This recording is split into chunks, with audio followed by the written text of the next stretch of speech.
you've listened to Craig over the last couple of days, weeks about the needs of the Toronto Maple Leafs on the blue line. Now, a couple of deals to address that anyway. Joel Edmundson today after Ilya Lyubushkin last week. Is that enough?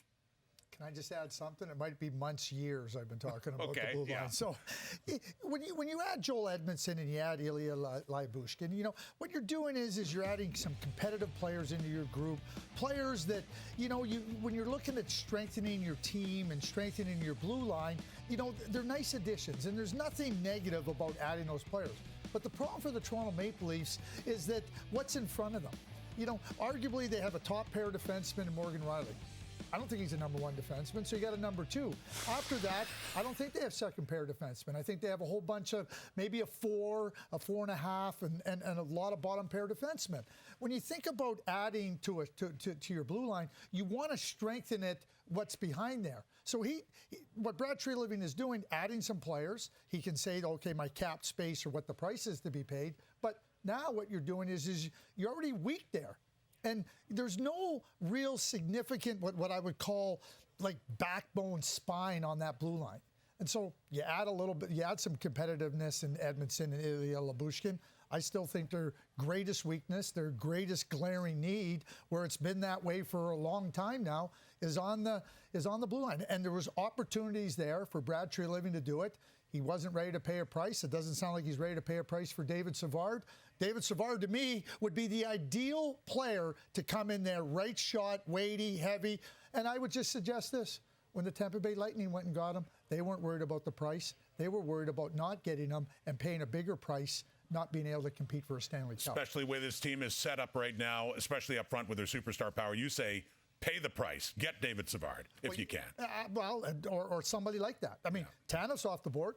They could have had Tanef for a first-round pick or what appears to be a possibility. So you believe in this group of players, and you should believe in this group of players.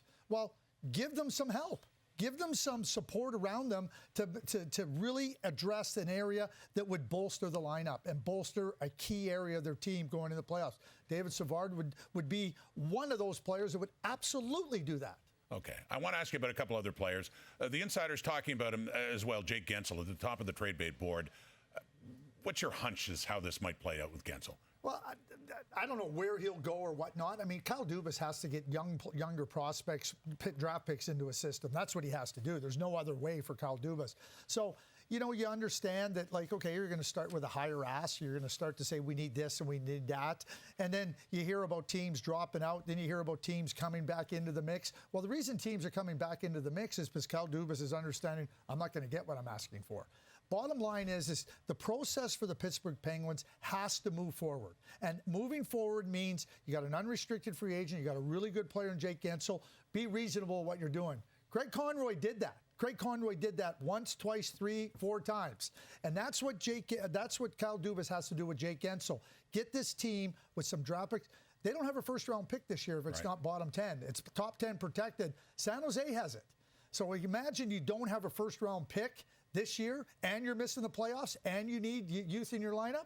That's not a good place to be. I would be trading a lot of players and trying to make sure I'm in the bottom 10 so I can have a top 10 pick this year's draft. Okay, despite the deals today, it's still the biggest name to drop. Wait and see. Another name, Tyler Toffoli, who is not. He's been scratched from tonight's game against St. Louis. I'd be all over Tyler Toffoli. We heard the insiders talk about Tyler Toffoli and how he seamlessly fit, no matter where he goes.